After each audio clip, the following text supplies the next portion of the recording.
नमस्कार मित्रों, आप सभी का स्वागत है। राजस्थान लोक सेवा आयोग जो कि महत्वपूर्ण आयोग है राजस्थान का, और विभिन्न भर्ती परीक्षाओं में जिसमें आपका वीडियो मेंस है, सेकंड ग्रेड है, इसके अलावा बहुत सारी ऐसी परीक्षाएं हैं जो राजस्थान से संबंधित है। उन सभी भर्ती परीक्षाओं में यहाँ से निश्चित तौर पर सवाल पूछे जाते हैं। तो आज हम लोग बातचीत करने वाले हैं एक महत्वपूर्ण आयोग जो है राजस्थान लोक सेवा आयोग, उसके संदर्भ में क्या सवाल बन सकते हैं उस पर भी बातचीत करेंगे। पर पूरा डिटेल में बातचीत करने वाले हैं आज राजस्थान लोक सेवा आयोग आरपीएससी के संदर्भ में। और मेरा ये मानना है, मेरा ये विश्वास है कि इतनी डिटेल में आपने आरपीएससी को पहले कभी नहीं पढ़ा होगा, ये मैं मानता हूँ। बाकी आपने पढ़ा भी होगा तो भी कोई दिक्कत नहीं है। राजस्थान की विभिन्न भर्ती परीक्षाओं में इसे सवाल आते हैं। तो चलिए मित्रों, शुरुआत करते हैं। सबसे पहले कुछ सवाल देखते हैं, उसके बाद डिटेल्स जो है वो भी हम लोग डिस्कस करने वाले हैं। कुछ ऐसे सवाल जो सीधे फैक्ट के रूप में आपसे पूछे जा सकते हैं, वो हम डिस्कस कर लेते हैं। सर्वप्रथम लोक सेवा आयोग के गठन का प्रावधान निम्न में से इनमें कहाँ पर किया गया था? 1909 के मार्लियामेंटो सुधार अधिनियम में, 1919 के मॉन्टेग्यू चेम्सफोर्ड अधिनियम में, 1935 के भारत शासन अधिनियम में। तो मेरे मित्रों, सर्वप्रथम लोक सेवा आयोग के गठन का जो प्रावधान है वो 1919 के मॉन्टेग्यू चेम्सफोर्ड अधिनियम में किया गया था। उससे पहले इसका उल्लेख नहीं किया गया था। तो इसका सही आंसर जो है वो हमारा क्या है? 1919 के मॉन्टेग्यू चेम्सफोर्ड सुधार अधिनियम जो है, इसमें सर्वप्रथम लोक सेवा आयोग के गठन का क्या किया गया था?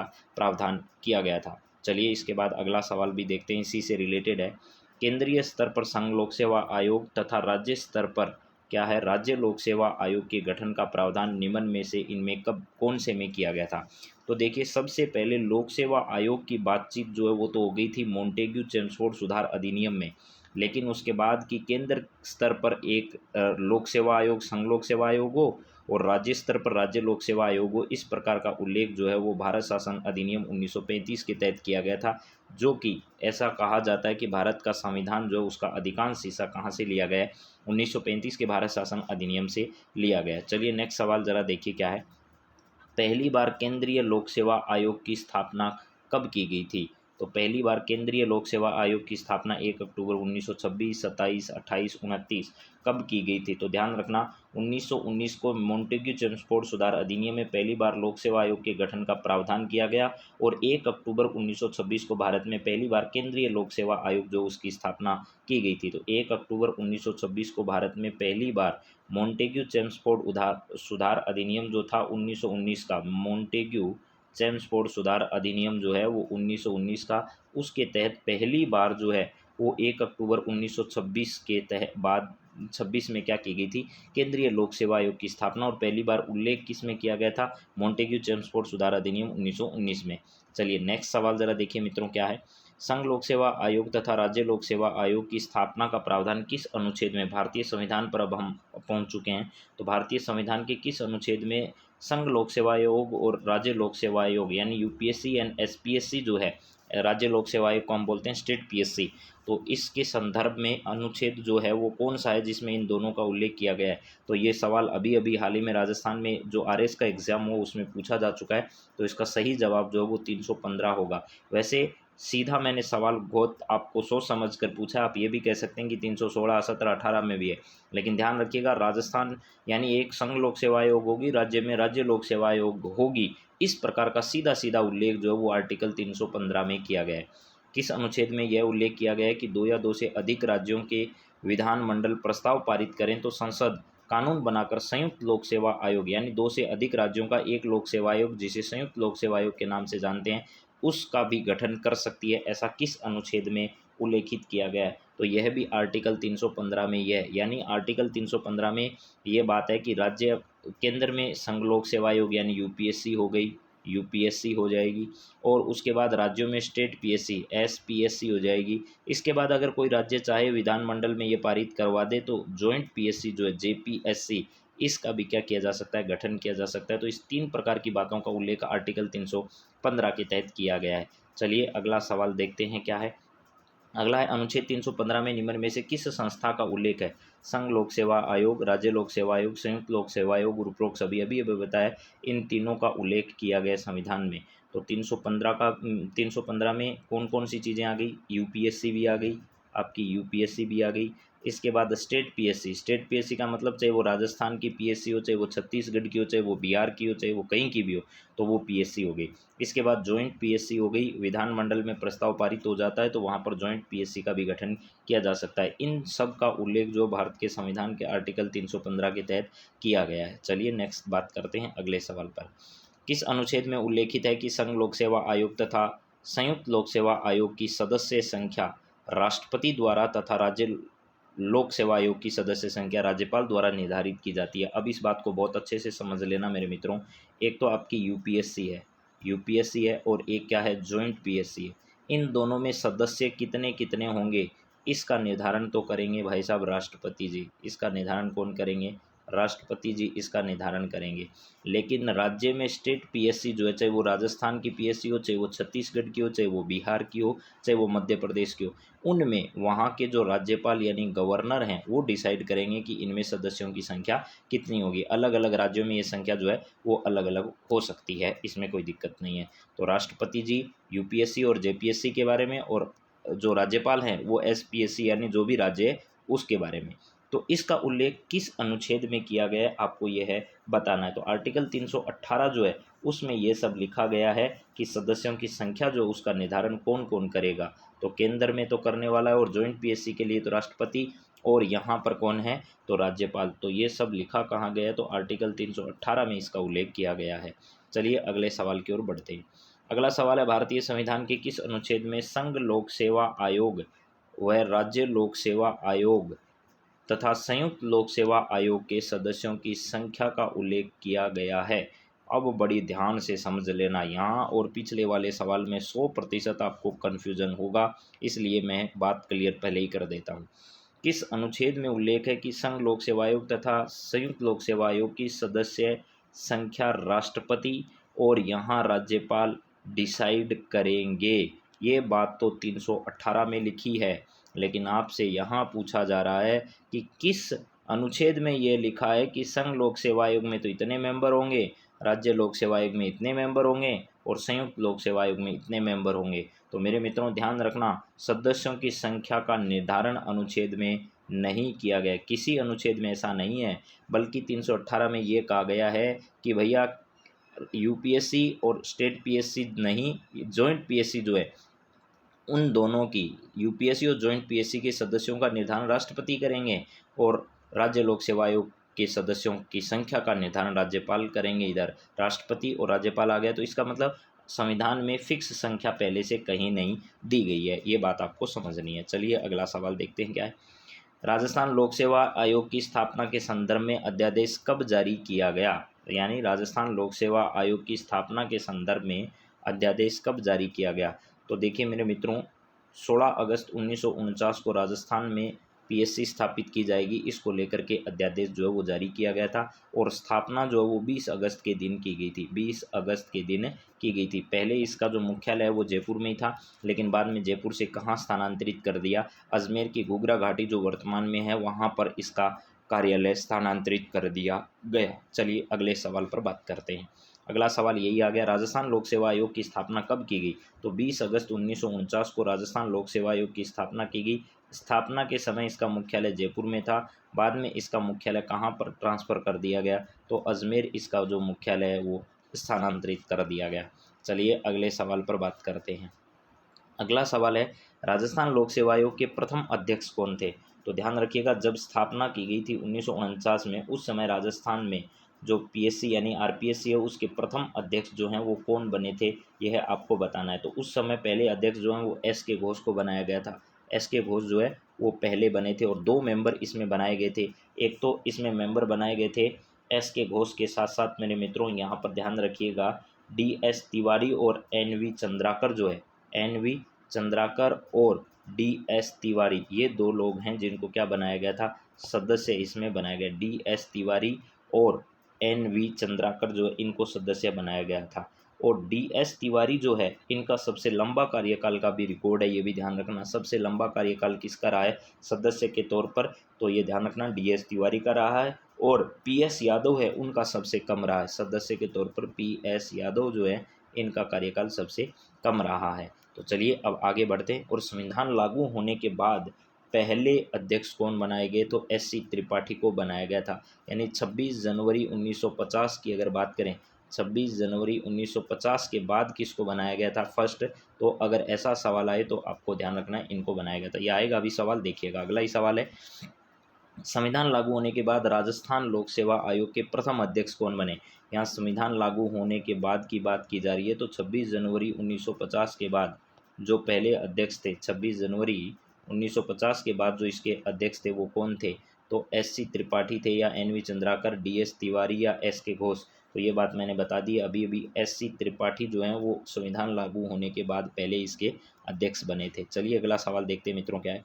राजस्थान लोक सेवा आयोग में सदस्य संख्या 5 से बढ़कर 7 कब कर दी गई, तो 2000 पहले सदस्य एक ही हुआ करता था मेरे मित्रों। यानी पहले जो है वो एक अध्यक्ष और 2 सदस्य होते थे, उसके बाद ये सदस्य संख्या बढ़ाकर एक अध्यक्ष और 5 सदस्य कर दिए, और 2011 जो है उसमें ये संख्या 5 से बढ़ाकर 7 कर दी गई थी सदस्यों की। और आज की तारीख में एक अध्यक्ष और 7 सदस्य होते हैं, ये बात ध्यान रखिएगा। वर्तमान में 1+7 का कंसेप्ट है, और ये कंसेप्ट कब से लागू हुआ, तो 2011 से ये लागू है। राजस्थान लोक सेवा आयोग में अब तक कितनी महिलाएं अध्यक्ष बन चुकी है, तो राजस्थान लोक सेवा आयोग में आज तक कोई भी महिला अध्यक्ष नहीं बन पाई है, ये ध्यान रखिएगा। राजस्थान में 2 महिला मुख्य सचिव जरूर बन चुकी है, लेकिन कुशाल सिंह और उषा शर्मा वर्तमान में है, दूसरी महिला बन चुकी है, लेकिन प्रथम कोई भी महिला ऐसी नहीं है जो राजस्थान लोक सेवा आयोग की दहलीज तक पहुंची हो। चलिए अगले सवाल की बात करते हैं। राजस्थान लोक सेवा आयोग में अब तक कितनी महिलाएं सदस्य बन चुकी हैं। हाँ, सदस्य जरूर बन चुकी है, लेकिन अध्यक्ष की कुर्सी किसी ने प्राप्त नहीं की है। महिला सदस्य ऐसी कितनी है, तो 5 ऐसी महिला सदस्य रह चुकी है जो आरपीएससी में मेंबर रही है। तो 5 महिलाएं ऐसी है जो सदस्य बन चुकी है आरपीएससी में। राजस्थान लोक सेवा आयोग में अब तक कौन महिला सदस्य बन चुकी है, इनमें से कौन सी महिला बन चुकी है, तो कांता खतूरिया, कमला भील, राजकुमारी गुर्जर, संगीता आर्य, मंजू शर्मा। ये इतनी ऐसी महिलाएं हैं जो आरपीएससी में क्या बन चुकी है भैया, महिला सदस्य के तौर पर शामिल हो चुकी है, लेकिन कोई भी महिला अभी तक अध्यक्ष के पद पर नहीं पहुंची है। अगला, अब डिटेल में थोड़ी बातचीत आपके सामने मैं रख रहा हूँ, तो ज़रा ध्यान से सुनिएगा।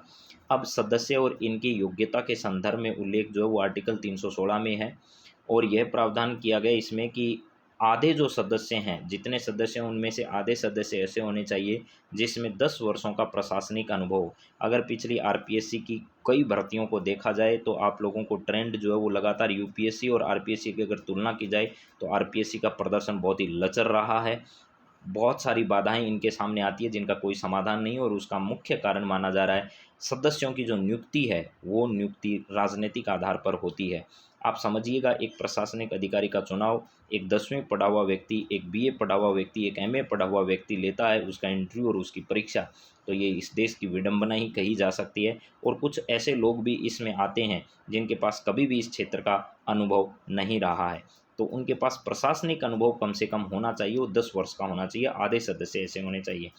नियुक्ति के संदर्भ में यह कहा है कि 316 के अनुसार अध्यक्ष व सदस्यों की नियुक्ति कौन करता है, तो राज्यपाल इनके अध्यक्ष की नियुक्ति करता है। लेकिन ध्यान रखिएगा मेरे मित्रों, राज्यपाल इनकी नियुक्ति तो कर सकता है, लेकिन राज्यपाल इनको हटा नहीं सकता। ये सवाल बहुत इंपॉर्टेंट है। और व्यवहार में यह नियुक्ति जो है वो मंत्री परिषद की अनुशंसा पर राज्यपाल द्वारा की जाती है। अर्थात नियुक्ति के संदर्भ में कोई कोलेजियम व्यवस्था जो है वो नहीं है, और ना राज्यपाल अपनी मनमर्जी से इनको अपॉइंट कर सकता है। तो नियुक्ति हो गई और योग्यता हो गई। अब चले आगे बढ़ते हैं। इसके बाद आपके सामने शपथ कौन दिलाता है भैया इनको, यानी शपथ कर शपथ, तो शपथ कौन दिलाता है इनको, तो इस शपथ के संदर्भ में क्या बात आपके सामने उल्लेखित है, जरा देखिए। शपथ के संदर्भ में बात यही उल्लेखित है कि शपथ के संदर्भ में संविधान मौन है। ठीक है, बात एकदम सही है। संविधान में व्यवहार में निवर्तमान अध्यक्ष जो है, यानी पहले वाला अध्यक्ष जो है वो अब नया अध्यक्ष जो बना है, यानी पहले ये अध्यक्ष था जो अपने रिटायरमेंट पर जा रहा है, तो ये नया जो आने वाला अध्यक्ष है इसको क्या करेगा भैया, शपथ दिलाएगा।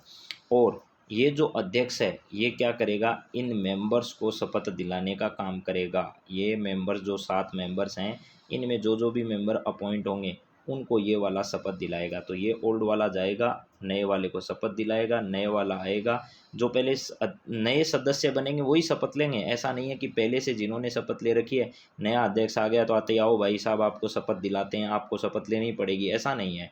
जिन्होंने पहले से मेंबर के रूप में शपथ ले रखी है उनको दोबारा नहीं लेनी है। इसके बाद अब कोई मेंबर बनता है तो उनको शपथ लेनी पड़ती है। तो चलिए अब आगे बढ़ते हैं। तो आपको ये बात समझ में आ गई, और ये किसकी लेते हैं, संविधान के प्रति निष्ठा की शपथ जो है वो ग्रहण करते हैं। अगला देखिए पॉइंट क्या है। अगला पॉइंट है अनुच्छेद 316 में कार्यकाल का उल्लेख है। कार्यकाल 6 वर्ष होगा, और आपको पता है एज लिमिट जो है वो 62 वर्ष तक की है। तो 6 62 जरूर ध्यान रखिएगा, बहुत इम्पोर्टेंट सवाल इसलिए लगा रहा हूँ क्योंकि जिस दिन पेपर में आएगा उस दिन आंखें फूल जाएगी आप लोगों की। और वो सिर्फ इतना ही पूछेगा कि जो आरपीएससी के सदस्य या फिर अध्यक्ष हैं उनका कार्यकाल होता है, तो इनमें से जो भी वो पूछे, यानी सेवानिवृत्ति की आयु जो है वो 62 वर्ष है, और जो कार्यकाल है वो 6 वर्ष का है। ये ध्यान रखिएगा मेरे मित्रों। चलिए आगे पॉइंट पर बात करते हैं। बहुत इंपॉर्टेंट जो पॉइंट है वो सब डिस्कस कर रहा हूँ मैं। सेवानिवृत्ति के बाद अध्यक्ष व सदस्य क्या क्या कर सकते हैं और क्या क्या नहीं कर सकते। सदस्य अथवा अध्यक्ष अपने पद पर पुनर्नियुक्त नहीं हो सकते। भाई साहब पहली बात तो ध्यान रखना, एक बार जो अध्यक्ष रह गया वो अध्यक्ष दोबारा नहीं बनेगा। अगर कोई सदस्य रह गया तो वो दोबारा सदस्य नहीं बनेगा, वो अध्यक्ष तो बन सकता है। अध्यक्ष है वो क्या कर सकता है, उस राज्य की जो पीएससी है उसमें अध्यक्ष नहीं बन सकता, अन्य राज्यों में अध्यक्ष बन सकता है, और यूपीएससी में वो सदस्य या अध्यक्ष बन सकता है। ये सब बातें यहाँ लिखी है। सेवानिवृत्ति के बाद भारत सरकार तथा किसी राज्य सरकार के अधीन लाभ का पद जो वो ग्रहण नहीं कर सकता। अनुच्छेद 319 में जो उल्लेखित किया गया वो भी दे रखा है कि राज्य लोक सेवा आयोग का सदस्य अन्य राज्य लोक सेवा आयोग का अध्यक्ष स्वयं के पीएससी के अलावा यूपीएससी में सदस्य अथवा अध्यक्ष बन सकता है। ये बात मैंने आपको बता दी। राज्य लोक सेवा आयोग का अध्यक्ष किसी अन्य राज्य लोक सेवा आयोग का अध्यक्ष अथवा संघ लोक सेवा आयोग के सदस्य या अध्यक्ष बन सकता है। तो कोई भी, जैसे राजस्थान लोक सेवा आयोग का कोई अध्यक्ष है तो अन्य राज्यों का लोक सेवा आयोग का अध्यक्ष बन सकता है, और आप ध्यान रखिएगा उनमें वो सदस्य नहीं बन सकता, लेकिन वो सदस्य यूपीएससी में बन सकता है, और वो यूपीएससी का अध्यक्ष भी बन सकता है। तो अपने जिस पोस्ट पर है उसके सिमिलर पोस्ट जो है वो अन्य राज्यों में ग्रहण कर सकता है, उसके नीचे वाली नहीं ग्रहण कर सकता, और ऊपर की कोई लिमिट नहीं है। इसके बाद अगला पॉइंट आपके सामने है कि भैया अध्यक्ष और जो सदस्य हैं उनको हटाया कैसे जाना चाहिए। हटाने का उल्लेख आर्टिकल 317 में हटाने की विधि का उल्लेख किया गया है। इसके अनुसार तीनों का मतलब यहाँ है यूपीएससी है और स्टेट पीएससी और जॉइंट पीएससी में सदस्यों राष्ट्रपति द्वारा हटाया जाएगा। किसके द्वारा हटाया जाएगा, राष्ट्रपति के द्वारा। ये इस अनुच्छेद में यह स्पष्ट उल्लेखित किया गया है कि यदि अध्यक्ष व सदस्यों पर कदाचार का आरोप है तो राष्ट्रपति उच्चतम न्यायालय में कार्रवाई की गई जांच के आधार पर उन्हें क्या कर सकता है, हटा सकता है, यानी कार्रवाई करके उन्हें जांच करवाकर उनको हटा सकता है।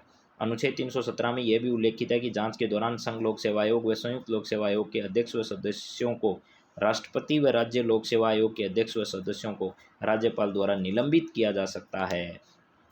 ये बहुत अच्छी बात है। जांच अगर कदाचार का उन पर आरोप लगा हुआ है, कौन सा आरोप है, कदाचार का आरोप अगर उन पर लगा है तो यानी जो स्टेट पीएससी जो है उनके तो राज्यपाल उनको निलंबित कर सकता है, और जॉइंट पीएससी और संघ लोक सेवा आयोग है उनको राष्ट्रपति क्या कर सकते हैं, उन्हें निलंबित कर सकते हैं। लेकिन आरोप किसका होना चाहिए, तो कदाचार का आरोप होना चाहिए।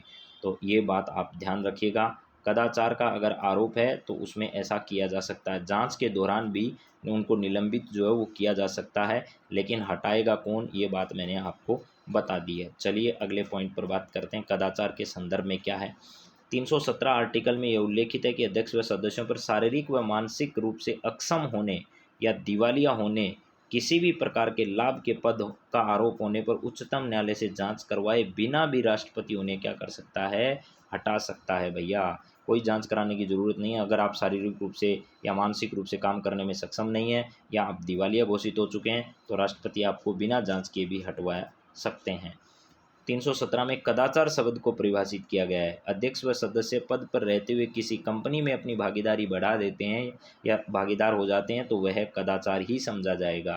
तो उनको कदाचार के आरोप पर हटाया जा सकता है। लेकिन आप पूछोगे कि भैया ये कदाचार क्या बीमारी है, तो देखिए कदाचार यही है कि आप आरपीएससी के अध्यक्ष हैं, इसके साथ साथ आपने किसी कंपनी में अपने शेयर हिस्सेदारी या फिर किसी भी प्रकार की हिस्सेदारी किसी कंपनी में आपकी है तो आपको कदाचार का आरोपी समझा जाएगा।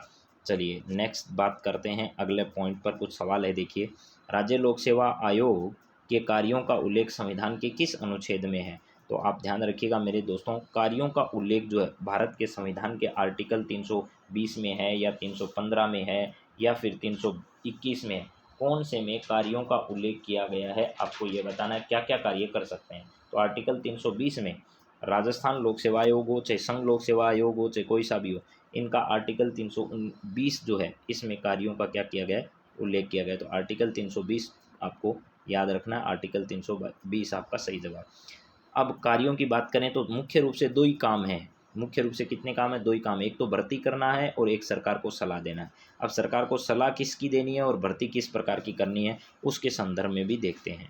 इसी आर्टिकल में 320 में भर्ती करने के संदर्भ में ये कहा गया है कि इस हेतु आयोग विज्ञप्ति जारी करता है, कोई भी भर्ती जारी करता है। मान लो आरपीएससी ने अभी जारी की 2nd ग्रेड की, तो विज्ञप्ति जारी कर दी, आवेदन मांग लिए, उसी विज्ञप्ति के माध्यम से आवेदन पत्रों की भरने के बाद उसकी छंटनी हो जाएगी, किसी का निरस्त करना है तो वो निरस्त हो जाएगा।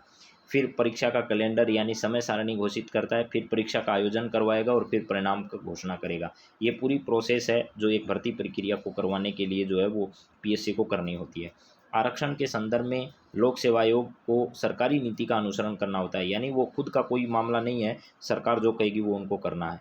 प्रशिक्षण तथा नियुक्ति में भी आयोग की कोई भूमिका नहीं है। अगर किसी को प्रशिक्षण देना है, जैसे मान लीजिए 2nd ग्रेड टीचर लग गए, उनको प्रशिक्षण देना है, या फिर मान लीजिए आरएस अधिकारी लगे, उनको प्रशिक्षण देना है, तो प्रशिक्षण में आरपीएससी की कोई भूमिका नहीं है, ध्यान रख लेना। नियुक्ति देने के संदर्भ में भी कोई भूमिका नहीं है। मान लीजिए आरपीएससी ने एसआई जो है उसकी परीक्षा करवाई, तो अब जो सेलेक्ट एसआई होंगे उनको कहाँ प्रशिक्षण देना है, कौन सा प्रशिक्षण देना है, कैसा देना है, ये आरपीएससी की जिम्मेदारी नहीं है। और उनकी नियुक्ति कब कब की जानी है, कहाँ की जानी है, ये सब भी आयोग का काम नहीं है। लोक सेवा आयोग भर्ती हेतु विज्ञप्ति जारी करता है, लेकिन इस संदर्भ में सभी प्रकार की स्वीकृति कार्मिक विभाग व वित्त विभाग देता है।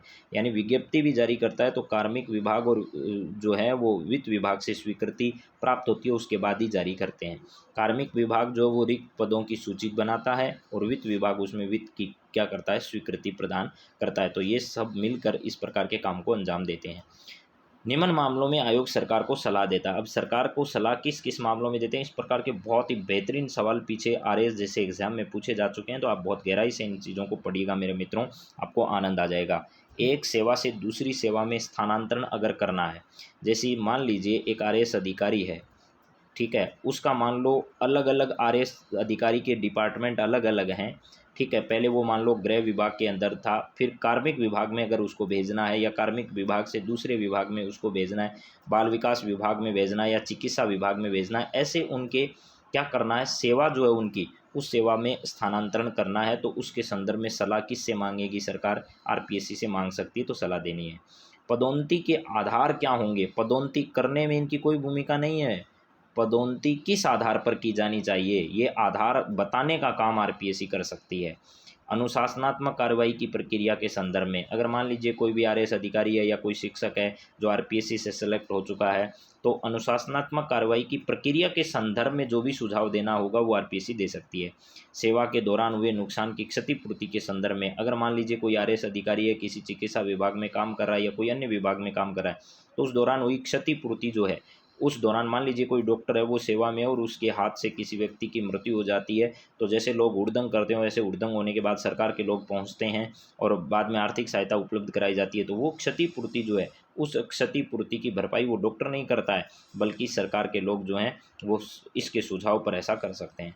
सरकारी सेवा के दौरान हुई विधिक कार्रवाई के खर्च में अगर मान लीजिए बहुत सारे केस सरकार के पेंडिंग चलते हैं, लोग आरपीएससी के खिलाफ केस करते हैं, मुकदमेबाजी होती है, अभी ये सारी भर्तियां अटकती है वो इसी वजह से अटकती है, तो इस विधिक प्रक्रिया में जो भी खर्चा आएगा उसके संदर्भ में भी सुझाव देने का काम आरपीएससी कर सकती है सरकार को। अगले पॉइंट देखिए, पदोन्नति देना, अनुशासनात्मक कार्रवाई करना, एक स्थान से दूसरे स्थान पर स्थानांतरण करना, ये सरकार के कार्य हैं, इस संदर्भ में आयोग की कोई भूमिका नहीं है। ये बात मैं अभी अभी आपको समझा कर आया हूँ कि पदोन्नति के आधार क्या होंगे ये सरकार को बताना आरपीएससी का काम है, पदोन्नति देना सरकार का काम है, आरपीएससी का नहीं है। अनुशासनात्मक कार्रवाई किस ढंग से की जाएगी उसकी प्रक्रिया बताना काम आरपीएससी का है, लेकिन अनुशासन कार्रवाई करना सरकार का काम है। एक स्थान से दूसरे स्थान पर स्थानांतरण करना जो है वो सरकार का काम है, आरपीएससी की इसमें कोई भूमिका नहीं है। यानी एक शिक्षक लग जाता है, उसकी पोस्टिंग अगर मान लीजिए अपने गृह जिले से किसी दूसरे जिले में या एक स्थान से दूसरे स्थान पर होती है, तो उसमें आरपीएससी की कोई भूमिका नहीं है। 323 आर्टिकल में अब आयोग अपनी प्रतिवेदन जो है वो राज्यपाल को देता है, राज्यपाल प्रतिवेदन तथा इस प्रतिवेदन पर सरकार की जो भी टिप्पणी या कार्रवाई होती है उसको विधानमंडल में रखवाते हैं और सरकार की अनुशंसाओं को मानने से इनकार कर सकते हैं, लेकिन सरकार इसके कारण जो है वो कहाँ बताने होंगे, राज्य विधानमंडल में मान्य होंगे। यानी जो भी अनुशंसा आई आरपीएससी से वो सरकार मानने को मना तो कर सकती है, लेकिन मानने का जो आधार होगा, न मानने का जो आधार होगा, वो विधानमंडल में बताना होगा। अनुच्छेद 321 में यह उल्लेखित है कि राज्य विधानमंडल आयोग के कार्यों में वृद्धि कर सकता है। राज्यपाल नियम बनाकर आयोग के कार्यों में कमी कर सकता है, लेकिन इस प्रकार के नियम कम से कम 14 दिन विचार विमर्श के बाद बनेंगे। विधानमंडल में इन पर विचार विमर्श होगा, यानी कार्यों में वृद्धि भी की जा सकती है, कमी भी की जा सकती है, लेकिन 14 दिन तक उन पर जो है वो विचार विमर्श होगा राज्य के विधानमंडल में। लेकिन कमी और वृद्धि कर कौन सकता है? तो राज्य का राज्यपाल ही कर सकता है। अगला पॉइंट आपके सामने क्या है, देखिए, भर्ती करने के तरीकों का निर्धारण सरकार करती है। आयोग इस संदर्भ में सुझाव देता है, यानी भर्ती कैसे की जानी चाहिए, उसमें किस स्टैंडर्ड तक का पेपर जो है वो रहना चाहिए, इस संदर्भ में सारे काम कौन करता है? सरकार करता है। लेकिन सरकार को सुझाव देने का काम कौन कर सकता है? ये आरपीएससी कर सकती है। चलिए ज़रा आगे देखते हैं। राजस्थान लोक सेवा आयोग, वापस एक बार मैं पूरी समरी आपको समझा देता हूँ। जो आयोग की साइट पर लिखा है वो सब भी आपको याद रखना चाहिए। राजस्थान लोक सेवा आयोग का अभूतपूर्व इतिहास रहा है। वर्ष 1923 में ली कमीशन ने भारत में एक संघ लोक सेवा आयोग की स्थापना की सिफारिश की थी। ये भी बात आपको ध्यान रख लेनी है। 1919 में ली कमीशन की सिफारिश जो है वो की गई थी, किंतु इस कमीशन के प्रांतों में लोक सेवा आयोग की स्थापना के बारे में कोई विचार नहीं दिया था। प्रांतीय सरकारें अपनी आवश्यकता अनुसार नियुक्तियां करने एवं राज्य सेवा नियम बनाने हेतु उस समय स्वतंत्र थी। इसके बाद पूरी डिटेल से यहाँ बात आपको पढ़नी है, कहाँ से सवाल आ जाएगा कोई नहीं कह सकता। राजस्थान राज्य के गठन के समय कुल 22 प्रांतों में से मात्र 3 प्रांत जयपुर, जोधपुर और बीकानेर थे जहाँ लोक सेवा आयोग थी। रियासतों के एकीकरण के पश्चात राजस्थान राजपत्र में दिनांक 20 अगस्त 1949 के प्रकाशन के अनुसार राजस्थान लोक सेवा आयोग अध्यादेश 1949 प्रभाव में आया। यानी मैंने बताया था 26 तारीख जो है 16 अगस्त को तो प्रस्ताव पास किया गया और 20 अगस्त को स्थापना की गई। अध्यादेश की धारा 1(3) के मुताबिक उक्त अध्यादेश आगामी उस तिथि को प्रभाव में आना बता रखा है जिस तिथि को नियुक्ति बाबत नोटिफिकेशन का गजट में प्रकाशन होगा। 22 दिसंबर 1949 को राजपत्र में राजस्थान लोक सेवा आयोग अध्यादेश की धारा 1(3) की पालना में नोटिफिकेशन का गजट में प्रकाशन किया गया। यानी गजट में उसका प्रकाशन जो है वो 22 दिसंबर 1949 को हुआ था, लेकिन स्थापना 20 अगस्त 1949 को हो चुकी है। अतः स्पष्ट है कि राजस्थान लोक सेवा आयोग दिनांक 22 दिसंबर 1949 को क्या आई थी? अस्तित्व में आई थी। यानी उस समय 22 दिसंबर 1949 को मूल रूप से अस्तित्व में आई। यानी राजस्थान लोक सेवा आयोग की स्थापना दिनांक 22 दिसंबर 1949 को हुई थी। ये डेट भी आपके लिए इम्पोर्टेंट है, क्योंकि अगर कई बार एग्जाम में 20 अगस्त वाली भी डेट आ जाती है और 22 दिसंबर 1949 की भी डेट आ जाती है, तो आपको 22 दिसंबर 1949 वाली डेट उस वक्त सही करनी है। ये ध्यान रख लीजिएगा मेरे मित्रों। डेट हालांकि आपकी 20 अगस्त 1949 वाली भी गलत नहीं है, लेकिन इस स्थिति में ये 22 दिसंबर 1949 की डेट जो है वो आपकी सही मानी जाएगी। ये आप लोग थोड़ा ध्यान रख लीजिएगा। यहाँ पर है, आगे बात करते हैं। देखिए क्या है, आरंभिक चरण में आयोग में एक अध्यक्ष एवं 2 सदस्य थे। राजस्थान के तत्कालीन मुख्य न्यायाधीश सर एस के घोष। तो ध्यान रखिएगा, राजस्थान के कौन से मुख्य न्यायाधीश हैं जो आरपीएससी के भी अध्यक्ष रह चुके हैं? तो एस के घोष है। ये सवाल इंपॉर्टेंट बन सकता है और पीछे आया हुआ भी है। उसके पश्चात देवी शंकर तिवारी, डीएस तिवारी जिसको अपन कहते हैं, उनका नाम है डीएस तिवारी, श्री एन.आर. चंद्रोकर की नियुक्ति सदस्यों के रूप में एवं संघ लोक सेवा आयोग के पूर्व सदस्य एस.सी. त्रिपाठी आईएएस की नियुक्ति अध्यक्ष के रूप में की गई थी। यानी मैंने ये बात आपको बताई थी कि इन दोनों को एन.आर. चंद्रोकर की नियुक्ति सदस्यों के रूप में 2 सदस्य, संघ लोक सेवा आयोग के पूर्व सदस्य एस.सी. त्रिपाठी और जो हैं इनको बाद में अध्यक्ष बनाया गया था। वर्ष 1951 में आयोग के कार्यों को नियमित करने के उद्देश्य से राष्ट्र प्रमुख द्वारा भारत के संविधान के अनुसार 2 नियम जो हैं वो इसमें सेवा नियम बनाए गए थे। राजस्थान लोक सेवा आयोग सेवा की शर्तें नियम 1951, राजस्थान लोक सेवा आयोग के कार्यों की सीमा नियम 1951। इस पर भी बहुत सारे परीक्षाओं में सवाल आए हुए हैं। 1951 के जो लोक सेवा नियम हैं उन पर। लोक सेवा आयोग के द्वारा संपादित किए जाने वाले महत्वपूर्ण कार्य जो हैं वो मैंने आपको सब बता दिए हैं। उनकी निष्पक्ष कार्य प्रणाली के कारण भारतीय संविधान में इनका महत्वपूर्ण स्थान है।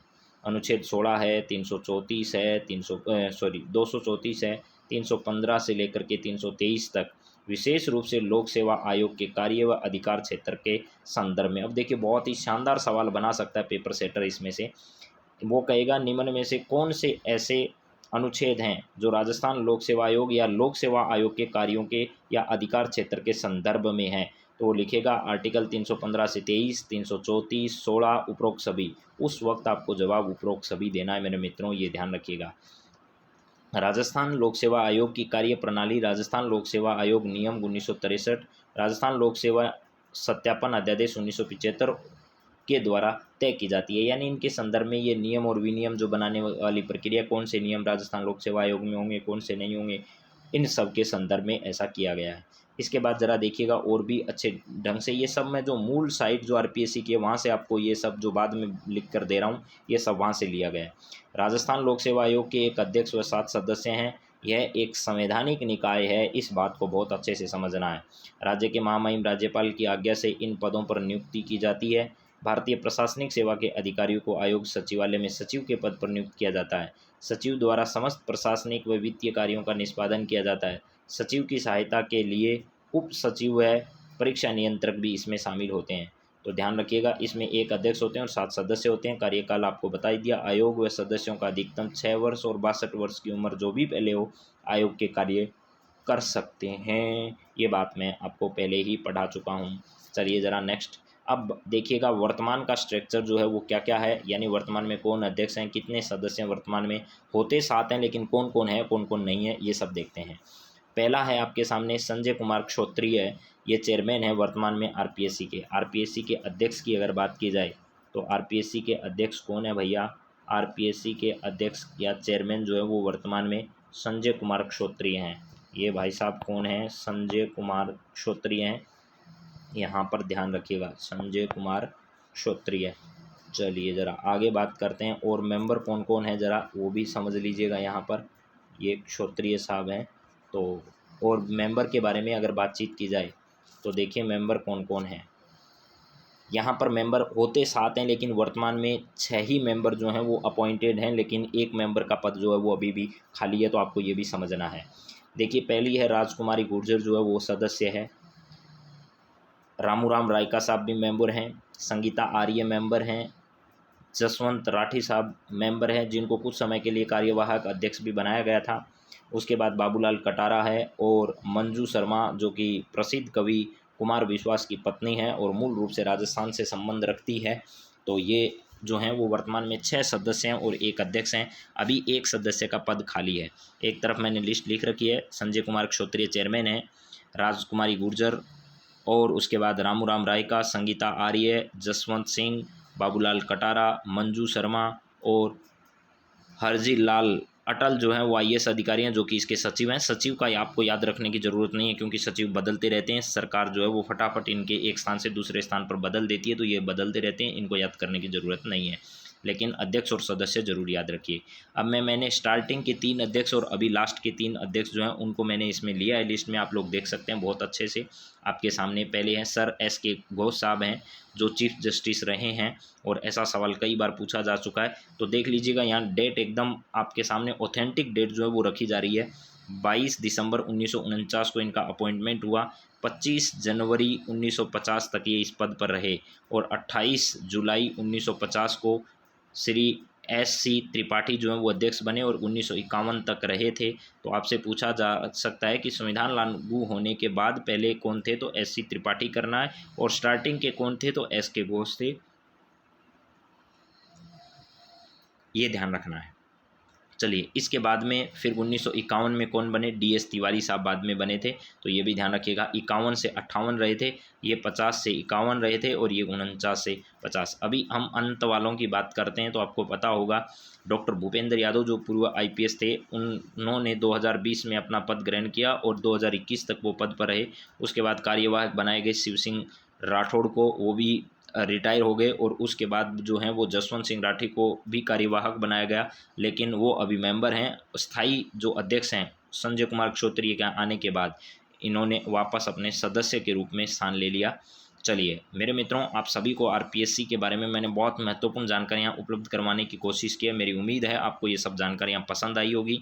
अगर आरपीएससी आपको पसंद आए, आपकी परीक्षा में जो हेल्प होने वाला मैटर हो, तो ज़रूर मुझे कमेंट करके ज़रूर बताएं। और क्या इस प्रकार के आयोग आगे आपको इसी प्रकार करवाने चाहिए या नहीं, इस बारे में भी मुझे अवगत कराएं। आप जितना मुझे बताएंगे उसी आधार पर आगे के आयोग के बारे में विचार किया जाएगा। तो आप सभी का बहुत बहुत धन्यवाद। Thank you.